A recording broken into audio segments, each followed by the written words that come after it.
नामस्मरणाचे फळ मिळेल. बाथरूममध्ये असताना किंवा शौचालयात असताना कधीही देवाचा जप करू नये. आपली जपमाळ कोणालाही देऊ नये. जप करताना डोक्यावर काहीतरी झाकण ठेवावे. जपमाळेवर जप केल्यानंतर प्रथम कपाळाला लावून डाव्या मित्राला आणि नंतर उजव्या मित्राला त्याचा स्पर्श करावा. बरेच जण जप करतात, पण जर तो जप योग्य पद्धतीने केला तरच त्याचे आपल्याला पूर्ण फळ मिळते. म्हणजेच नामस्मरण करताना ते देखील विशिष्ट वेळी विशिष्ट ठिकाणी आपले मन स्वच्छ असतानाच केले तरच त्याचे फळ अतिशय चांगले मिळते असे म्हटले जाते. काम करताना, झोपताना, उठताना, बसताना नामस्मरण तुम्ही कधीही करू शकता. देवाने दिलेली अमूल्य अशी देणगी आहे की ज्याच्यामुळे माणसाच्या जीवनातील सर्वच समस्या नष्ट होऊन माणूस संपूर्णतः सुखी होतो. नामस्मरणामध्ये एवढी ताकद आहे की जगातील कोणतीही शक्ती नामस्मरणाला हरवू शकत नाही. म्हणून ते नामस्मरण जर आपण मनापासून केले तर आपल्याला त्याचे फळ अगदी पूर्णपणे मिळते. नामस्मरण करण्यासाठी, जप करण्यासाठी कोणते नियम पाळायचे जे गरजेचे आहेत, ज्यामुळे आपल्याला नामस्मरणाचे पूर्ण फळ मिळेल, तर ते नियम आज आपण व्हिडिओतून पाहणार आहोत. त्यामुळे व्हिडिओ शेवटपर्यंत नक्की पहा, म्हणजे तुम्हाला या संपूर्ण माहितीचा अतिशय उपयोग होईल आणि तुम्हाला देखील नामस्मरणाचे पूर्ण पुण्य मिळेल. तुमची देखील सर्व संकटे नष्ट होतील. आणि हा व्हिडिओ जास्तीत जास्त लोकांना शेअर करा, म्हणजेच त्या लोकांना देखील या व्हिडिओचा उपयोग होईल. कमेंट बॉक्समध्ये आपल्या इष्ट देवतेचे नाव लिहायला विसरू नका. तर जपमाळेवर जप केल्यानंतर कपाळाला लावून प्रथम डाव्या मित्राला व नंतर उजव्या मित्राला तिचा स्पर्श करावा. डाव्या हाताने माळेला स्पर्श करू नये. नित्य जपाची माळ मनगटात किंवा गळ्यात धारण करू नये. माळेवर जप करताना मण्याचा आवाज करू नये. जपाची माळ नेहमी पवित्र ठिकाणी ठेवावी.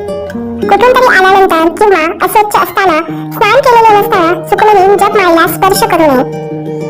जपमाळ करण्याची पद्धत आपण पाहूयात. शास्त्रानुसार गोमुख वापरून जप करावा किंवा तसेच बोटांच्या साहाय्यानेही जप केला तरी चालेल. गोमुखाने केलेला जप उजव्या हाताने वस्त्र आवरण करून गुप्त रूपाने जप केल्याने अनिष्ट बाधांपासून मुक्ती मिळते. म्हणजे जप करताना आपल्या हातावर किंवा जपमाळेवर काहीतरी कापड झाकून ठेवावे, त्यामुळे तो जप अतिशय प्रभावी होतो. अंगठ्याच्या साहाय्याने जप मोक्ष प्राप्ती होते. तर्जनीने जप शत्रुनाश होतो, तर मध्यमेने केलेल्या जपामुळे धनप्राप्ती होते. आणि अनामिकाने जप केले जातात, त्यामुळे शांती प्राप्ती होते. तर करवळीने केलेल्या जपामुळे सुंदरता प्राप्त होते. जपाची सुरुवात मेरुमण्यापासून करावी, मात्र शेवट मेरुमणी ओलांडून पुढे जाऊ नये. जप पुढे चालू ठेवायचा असल्यास उलट क्रमाने पुन्हा मेरुमण्याकडे यावे. जपाची शास्त्रीय पद्धत. मधल्या बोटाच्या मधल्या पेरावर मणी आणून त्यावर अंगठ्याने दाब देऊन मणी शरीराच्या दिशेने ओढणे, या प्रक्रियेमुळे विद्युत शक्तीची निर्मिती होते. अंगुष्ठ मध्यमा योगात सर्व सिद्धी प्रसादने. मंत्र महार्णव. अंगठा व मध्यमेने जप केल्याने सर्व सिद्धी प्राप्त होतात. जप करताना डोक्यावर काहीतरी झाकण असावे, त्यामुळे जप केल्याचे पूर्ण पुण्य आपल्याला मिळते. अन्यथा ते जप केल्याचे पुण्य आकाशात जाते असे म्हटले जाते. जप पूर्ण झाल्यावर माळ जमिनीवर न ठेवता तामणात किंवा देवाच्या आसनाजवळ ठेवावी. तसेच खुंटीवर किंवा उघड्या जागेवर सहज कोणाची दृष्टी पडेल अशी न ठेवता लाकडाच्या, चांदीच्या किंवा हस्तिदंताच्या डबीमध्ये ठेवावी. ही माळ पूर्वी कोणतरी वापरलेली नसावी. जपमाळ कशी करावी तर रुद्राक्ष, मनोरथ पूर्ण करणारे पोवळे, विपुल संपत्तीप्रद स्फटिक, सौभाग्यप्रद अशी असावी. प्रत्येक मणी तांब्याच्या तारेत अंतर सोडून गुंफलेले असावेत किंवा गाठ नसलेल्या धाग्यामध्ये गुंफलेले असावेत. मणी फार बारीक अथवा मोठी नसावेत. प्रत्येक मणी बोटाने सहज ओढता येईल असा असावा. सर्वसामान्य जपमाळेत 108 मणी असतात. मध्यभागी मोठा मणी म्हणजेच मेरुमणी असतो.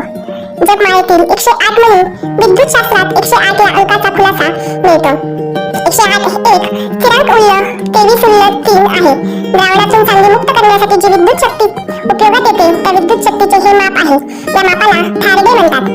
प्रतिदिन जपाच्या मंत्राची निश्चित संख्या ठरवावी व जप करावा. जप करताना शक्यतो सकाळी ब्रह्ममुहूर्तावर जप करणे तो अतिशय फायदेशीर ठरतो, कारण ब्रह्मवेळी जप करणारा आपले मन अतिशय शुद्ध असते, पवित्र असते आणि दैविक शक्ती देखील जागृत असतात. त्यामुळे ब्रह्ममुहूर्तावर केलेला जप अतिशय शुभ आणि फलदायी होतो. जपमाळ सदैव स्वच्छ ठेवावी. तिची व्यवस्थित काळजी घ्यावी, कारण आपण प्रभावशाली मंत्राचा जप त्या जपमाळेवर करत असतो. गळ्यातील माळ ही जपासाठी वापरू नये.